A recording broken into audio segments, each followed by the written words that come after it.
Aku melayangkan mataku ke gunung-gunung. Dari manakah akan datang pertolonganku? Pertolonganku ialah dari Tuhan yang menjadikan langit dan bumi. Ia takkan membiarkan kakimu goyah. Penjagamu tidak akan terlelap. Sesungguhnya tidak terlelap dan tidak tertidur penjaga kami. Tuhanlah penjagamu. Tuhanlah naunganmu di sebelah tangan kananmu. Kasih karunia dan damai sejahtera dari Allah Bapa kita dan dari Tuhan Yesus Kristus menyertai saudara sekalian. Amin.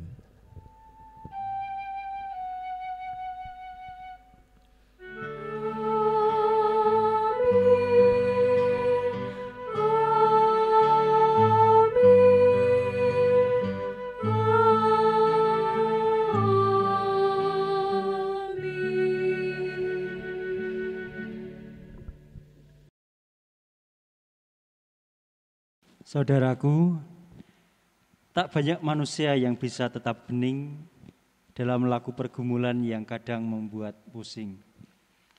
Tak banyak juga yang mampu tetap bening di saat permasalahan hidup membuat segala hal terasa genting. Tak jarang juga penderitaan atau pergumulan itu ingin kita tolak. Dan jika bisa, kebahagiaan saja yang memenuhi benak. Nyatanya, kadangkala kita harus berada di antara ruang pergumulan dan kebahagiaan, keputusasaan dan harapan, kematian dan kehidupan.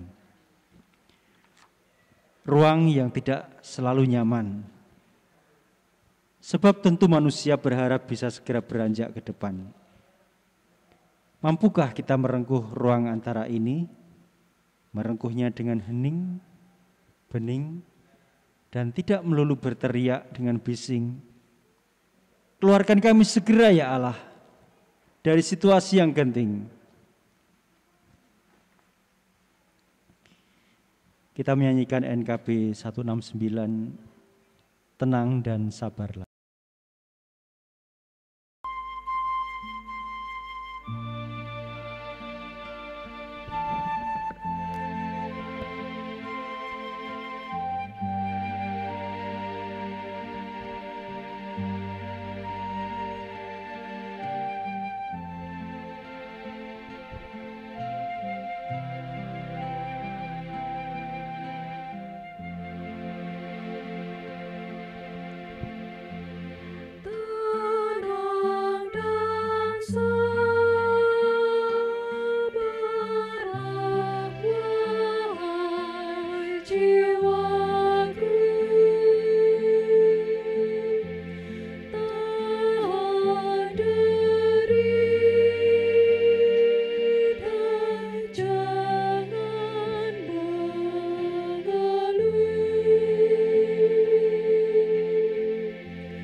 manusia yang lahir dari perempuan, singkat umurnya dan penuh kegelisahan.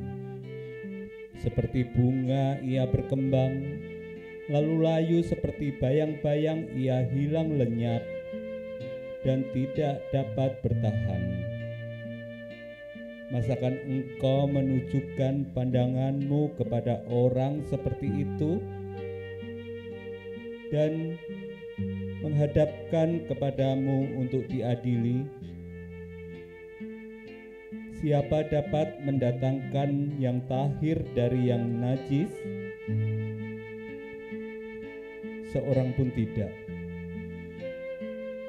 Jikalau hari-harinya sudah pasti dan jumlah bulannya sudah tentu padamu dan batas-batasnya sudah kau tetapkan, sehingga tidak dapat dilangkahinya, hendaklah kau alihkan pandanganmu daripadanya, agar ia beristirahat, sehingga ia seperti orang upahan dapat menikmati harinya.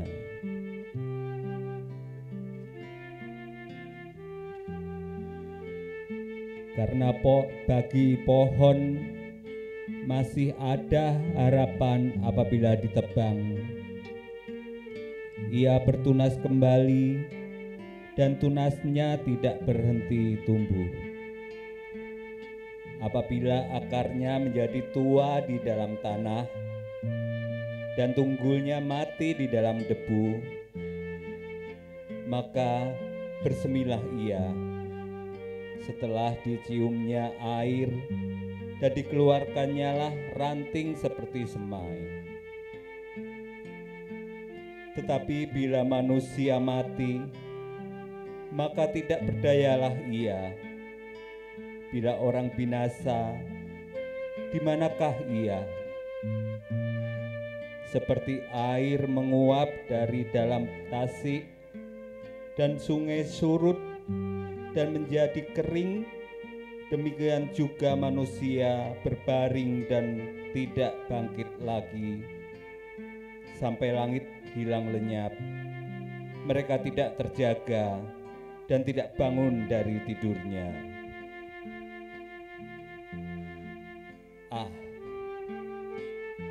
Kiranya engkau menyembunyikan aku di dalam dunia orang mati, melindungi aku sampai murkamu surut dan menetapkan waktu bagiku, kemudian mengingat aku pula. Kalau manusia mati, dapatkah ia hidup lagi? Maka aku akan menaruh harap selama hari-hari pergumulanku sampai tiba giliranku.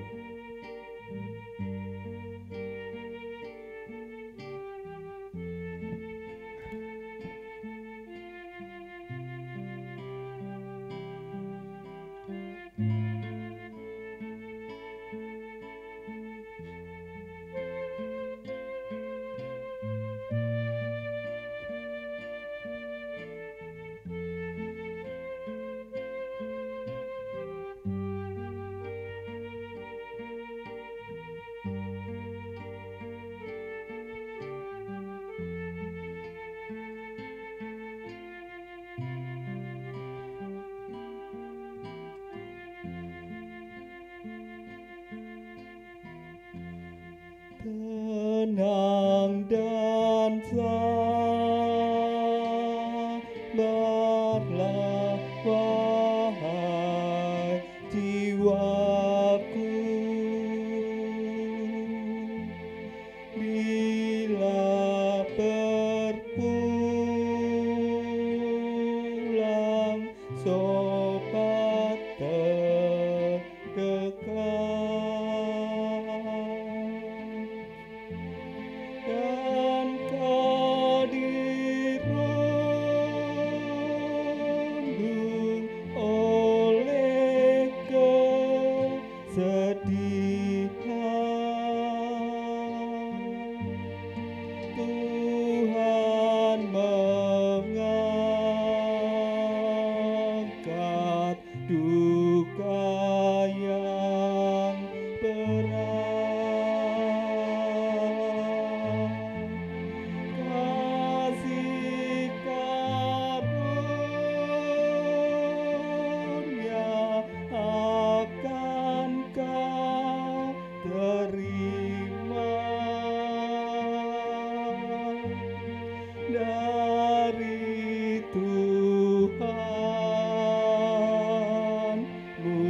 Mari kita berdoa.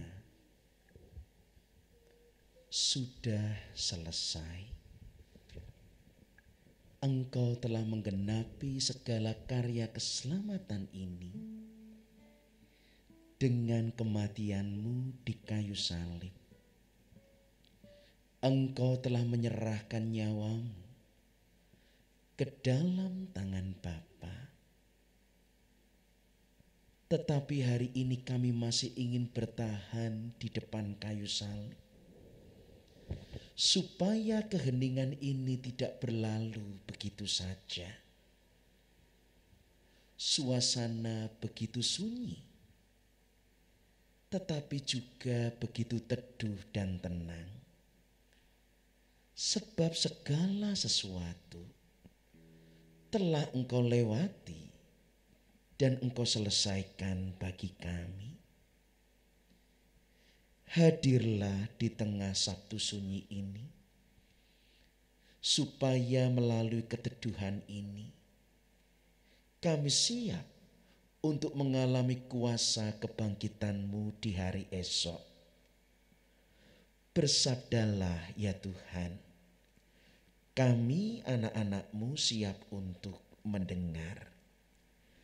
Dalam nama Tuhan Yesus Putra Allah yang telah mati dan bangkit bagi kami berdoa dan mengucap syukur. Amin. Bapak, Ibu, Saudara yang terkasih, firman Tuhan yang menyapa kita pada saat Sabtu sunyi ini diambil dari kitab Injil Matius pasal 27 ayat 57 sampai dengan 66. Demikian sabda Tuhan. Menjelang malam datanglah seorang kaya, orang Arimatea yang bernama Yusuf, dan yang telah menjadi murid Yesus juga. Ia pergi menghadap Pilatus dan meminta mayat Yesus. Pilatus memerintahkan untuk menyerahkannya kepadanya. Dan Yusuf pun mengambil mayat itu, mengapaninya dengan kain lenan yang putih bersih, lalu membaringkannya di dalam kuburnya yang baru, yang digalinya di dalam bukit batu. Dan sesudah menggulingkan sebuah batu besar ke pintu kubur itu, pergilah ia. Tetapi Maria Magdalena dan Maria yang lain tinggal di situ, duduk di depan kubur itu. Keesokan harinya, yaitu sesudah hari persiapan, datanglah imam-imam kepala dan orang-orang Farisi bersama-sama menghadap Pilatus dan mereka berkata, "Tuan, kami ingat bahwa si penyesat itu sewaktu hidupnya berkata, 'Sesudah 3 hari aku akan bangkit.' Karena itu, perintahkanlah untuk menjaga kubur itu sampai hari yang ketiga. Jikalau tidak, murid-muridnya mungkin datang untuk mencuri dia, lalu mengatakan kepada rakyat, 'Ia telah bangkit dari antara orang mati.' Sehingga penyesatan yang terakhir akan lebih buruk akibatnya daripada yang pertama." Kata Pilatus kepada mereka, "Ini penjaga-penjaga bagimu.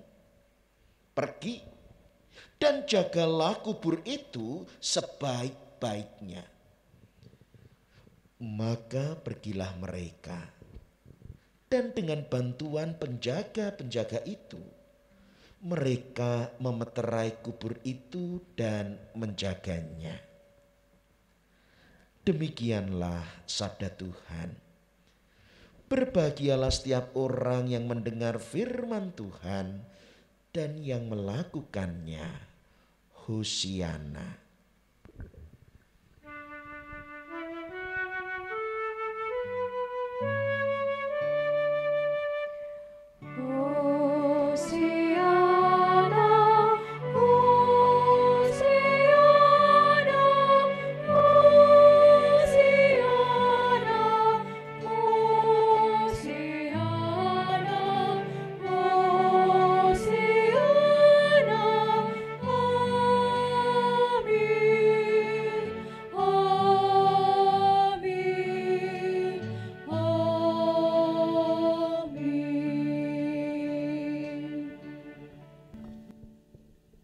Bapak Ibu Saudara yang terkasih dalam Kristus, konon pengalaman yang paling tidak enak dalam hidup kita adalah pengalaman tanggung. Tanggung itu artinya sudah lebih dari sedang, tetapi belum cukup, makanya disebut tanggung, nanggung. Contohnya, misalnya sebuah kain, kalau mau dibuat sapu tangan ukurannya terlalu besar, tidak pantas untuk menjadi sebuah sapu tangan. Tetapi kalau untuk dibuat taplak meja, terlalu kecil, tanggung. Terus kita jadi bingung untuk bagaimana melakukan kain itu. Sesuatu yang tanggung tentunya akan menjadi canggung. Sesuatu yang tanggung juga akan membuat kita bingung. Nah, demikian juga tema hari ini. Di antara kematian dan kehidupan. Tanggung. Ini di antara kematian atau kehidupan. Ini mau disebut setengah mati atau setengah hidup.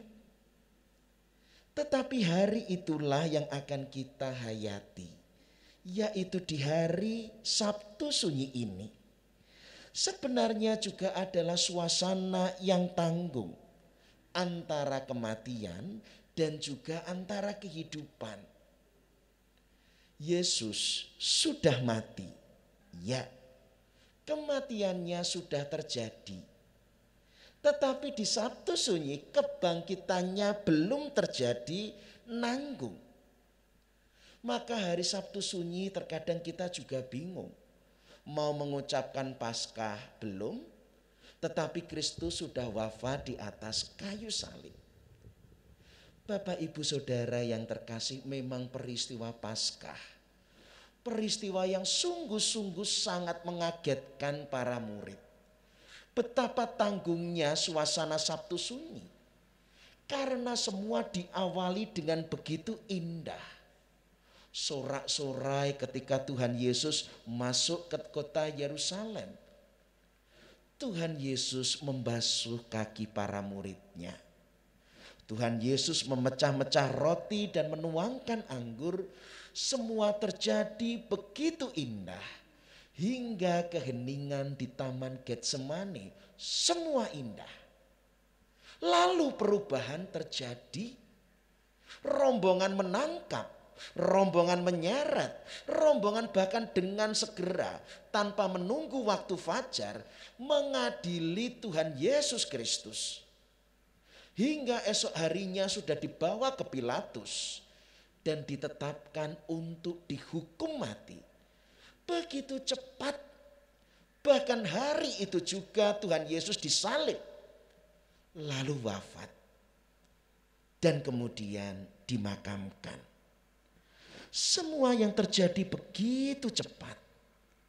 Apa yang telah terjadi? Kenapa semua yang awalnya begitu indah berbalik dengan sebuah tragedi? Dan kini kita lihat Sabtu Sunyi.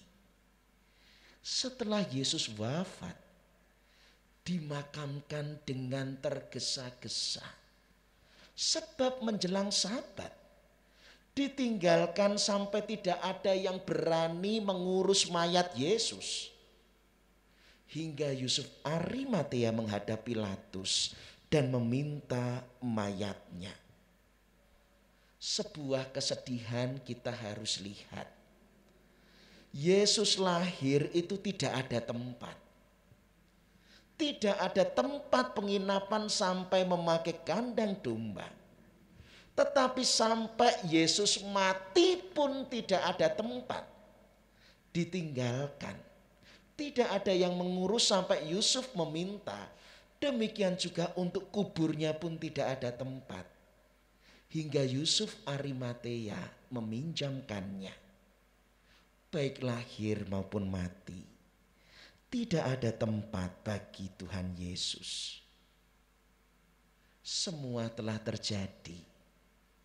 Tanggung. Yesus sudah mati. Lalu apa yang akan terjadi ke depannya? Bapak, Ibu, Saudara yang dikasihi Tuhan Yesus Kristus. Di sini kita melihat ketika perubahan besar terjadi. Ketika kita tidak dapat mengendalikan, bahkan kita benar-benar tergoncang. Orang akan menjadi lemah. Orang akan menjadi putus asa. Dan itulah yang dilakukan oleh murid-murid Tuhan Yesus. Mereka melarikan diri, mereka meninggalkan Yesus, mereka bersembunyi. Sebab sejatinya ketika kita lemah dan tidak berdaya, kita malu untuk mengakui. Kita mendingan bersembunyi karena kita tidak bisa menolong Yesus. Kita mending bersembunyi undur diri karena kita nggak bisa melakukan apa-apa. Mendingan kita tidak menampakkan diri. Ketika suasana tanggung ketika Yesus wafat, setiap orang kemudian dikuasai dan tenggelam dalam penyesalan. Mengapa bisa terjadi keindahan berakhir dengan keburukan? Mengapa bisa terjadi penyesalan, apakah yang seharusnya aku lakukan? Ataupun juga terjerat dalam ketakutan dan kekhawatiran. Lalu kalau sudah seperti ini kita harus bagaimana? Yesus sudah tiada, dimakamkan tergesa-gesa. Apa yang akan terjadi selanjutnya? Lemah, tak berdaya, bahkan sudah tidak punya kekuatan untuk melangkah ke depannya karena terkuras oleh ketakutan dan kekhawatiran. Bapak, Ibu, Saudara yang dikasihi Tuhan, Sabtu Sunyi, saya mengajak untuk belajar dari firman Tuhan. Apa yang tampaknya tanggung dari kematian menuju kehidupan.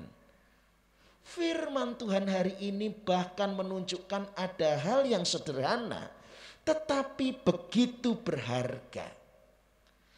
Dari Yusuf Arimatea, dari Maria Magdalena dan para perempuan yang lain. Saya ingin menunjukkan sesuatu memang bisa berubah begitu cepat. Sesuatu bisa menjadi tidak terkendali dan kita tidak dapat menahan apapun. Tetapi melalui firman Tuhan hari ini, sesuatu yang bisa mengubah situasi dan kondisi. Ada dua hal yang tidak akan pernah berubah. Ada dua hal yang tetap bertahan dan begitu indah. Yang pertama adalah kasih setia. Benar, Yesus sudah mati, mengenaskan, disalibkan. Hampir tidak ada yang mengurus mayatnya. Tetapi kasihlah yang membuat Yusuf Arimatea berkenan untuk meminta jenazahnya. Kasihlah yang membuat Maria Magdalena bertahan untuk tidak meninggalkan jenazah Yesus yang sudah tidak bisa berbuat apa-apa. Benar, Yesus sudah mati. Kuasanya sudah tidak tampak lagi, bahkan sudah berakhir. Tetapi kasih tidak pernah meninggalkan. Setia itu artinya bertahan, sekalipun semuanya berubah, bahkan menjadi buruk. Kita melihat sebuah kesetiaan. Kedua, pengharapan. Sebab justru orang-orang yang bertahan di tengah kasih, yang membuktikan situasi boleh menjadi sangat buruk, bahkan mungkin juga benar-benar sudah berakhir. Tetapi karena cinta tidak pernah berakhir, kesetiaan akan selalu bertahan. Di sanalah tetap percaya dan berpengharapan.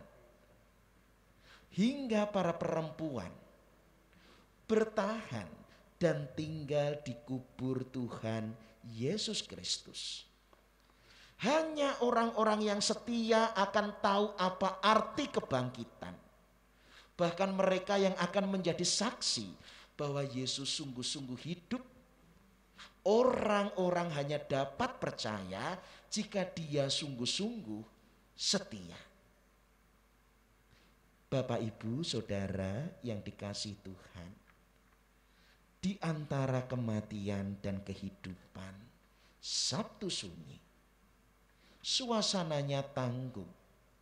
Tetapi bukan suasana menjadi lemah, menjadi putus asa dalam penyesalan dan juga dalam kekhawatiran. Bertahanlah oleh kasih setia. Percayalah bahwa di dalam segala hal Tuhan telah memberikan yang terbaik. Tanggung. Tetapi lihatlah suasana tanggung ini, saya mau menggambarkan seperti seorang yang mengandung. Apakah sudah punya anak? Sudah, ada di perut. Apakah sudah punya anak? Belum, karena belum dilahirkan. Tanggung. Tetapi di sana bukanlah kesedihan, tapi pengharapan. Ada kesakitan persalinan, tetapi sukacita kehadiran anak, kehidupan baru jauh lebih besar daripada sakit bersalin. Ada pengharapan, sehingga kesakitan itu tidak akan menghancurkan sukacita. Tahukah kita, Bapak, Ibu, Saudara, keheningan Sabtu Sunyi, kita mau diajak di awal kitab suci. Bumi yang kosong. Tetapi esok terjadilah penciptaan. Sebab melalui kebangkitannya kita dilahirkan kembali. Melalui kebangkitannya kita akan menjadi ciptaan baru di dalam Yesus Kristus. Terkadang gigi saja yang susu harus tanggal. Sakit, tapi bukan kehilangan, melainkan sebuah pertumbuhan. Terkadang biji saja tidak selamanya ada pohon, harus jatuh, masuk tanah. Tapi biji bukan dikubur, melainkan ditanam. Supaya dengan demikian biji itu akan hidup, bertumbuh dan berbuah lebih banyak. Terkadang bahkan telur saja akan pecah dari dalam untuk menunjukkan kuasa kehidupan. Yesus sudah mati, tetapi justru oleh kematiannya esok kita akan hidup sebagai ciptaan baru. Esok kita akan dilahirkan kembali. Selamat Sabtu Sunyi. Di balik kematian ini, kita menyongsong kehidupan baru, yaitu kebangkitan Kristus. Tuhan memberkati. Amin. Saat hening untuk kita sejenak.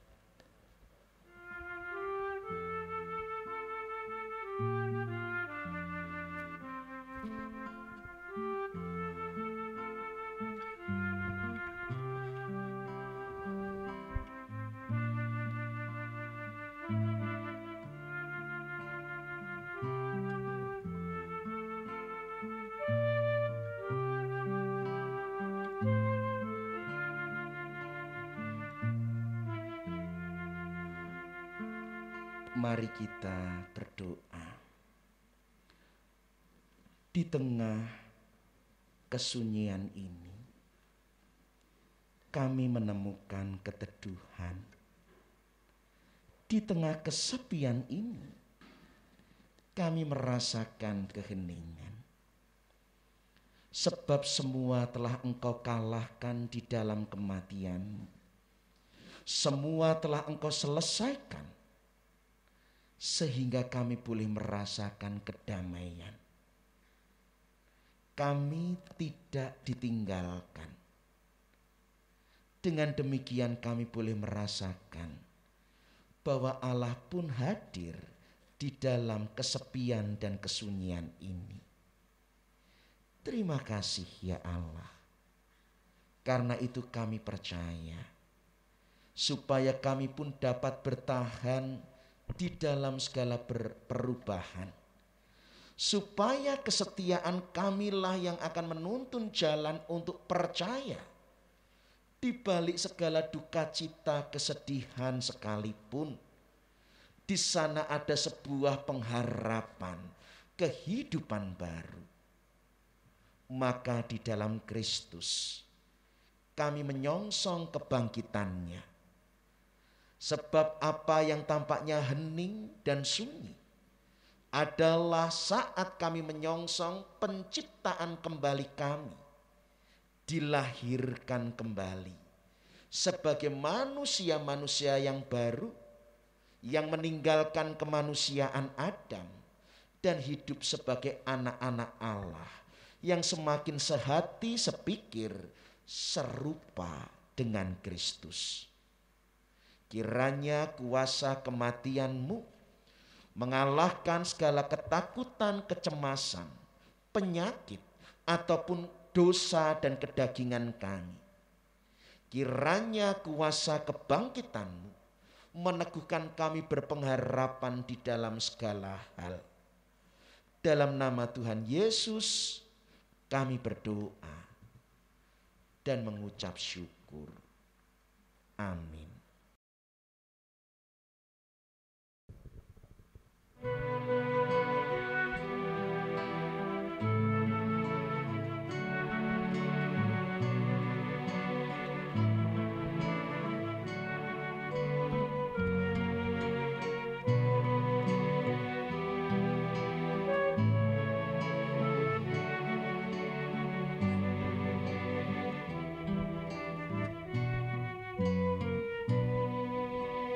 Yesus Kristus, cahaya hatiku, jauhkan aku dari kegelapan. Yesus Kristus, cahaya hatiku, biarlah ku sambut cinta-Mu. Yesus Kristus, cahaya hatiku, jauhkan aku dari kegelapan.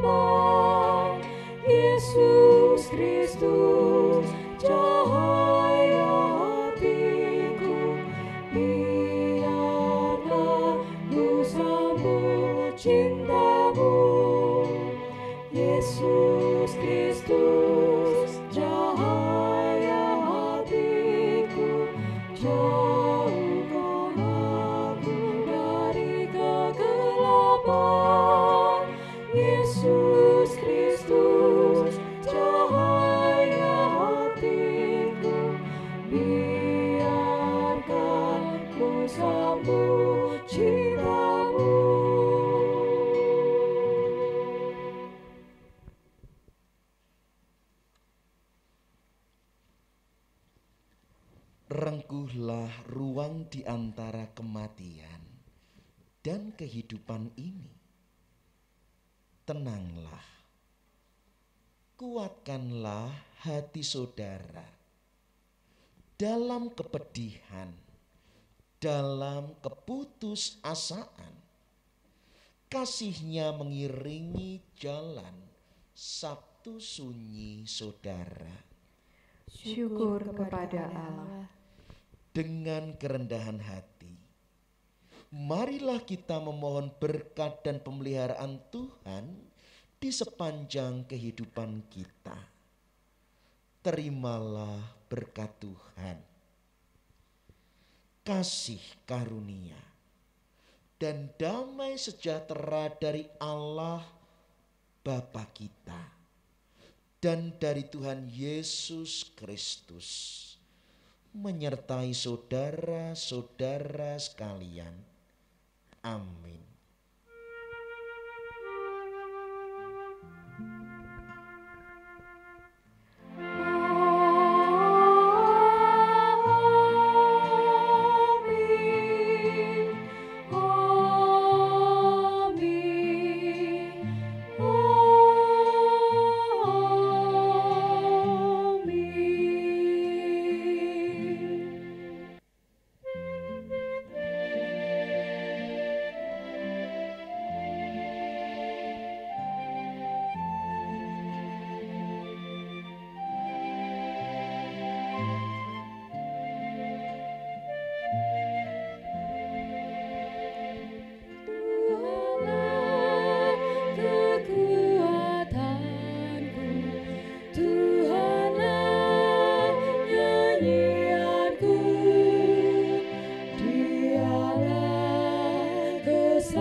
Saudaraku, tak banyak manusia yang bisa tetap bening dalam laku pergumulan yang kadang membuat pusing. Tak banyak juga yang mampu tetap bening di saat permasalahan hidup membuat segala hal terasa genting. Tak jarang juga penderitaan atau pergumulan itu ingin kita tolak. Dan jika bisa, kebahagiaan saja yang memenuhi benak.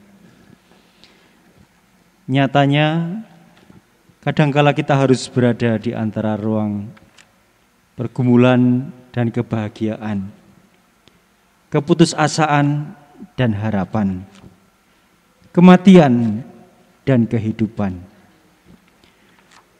Ruang yang tidak selalu nyaman, sebab tentu manusia berharap bisa segera beranjak ke depan.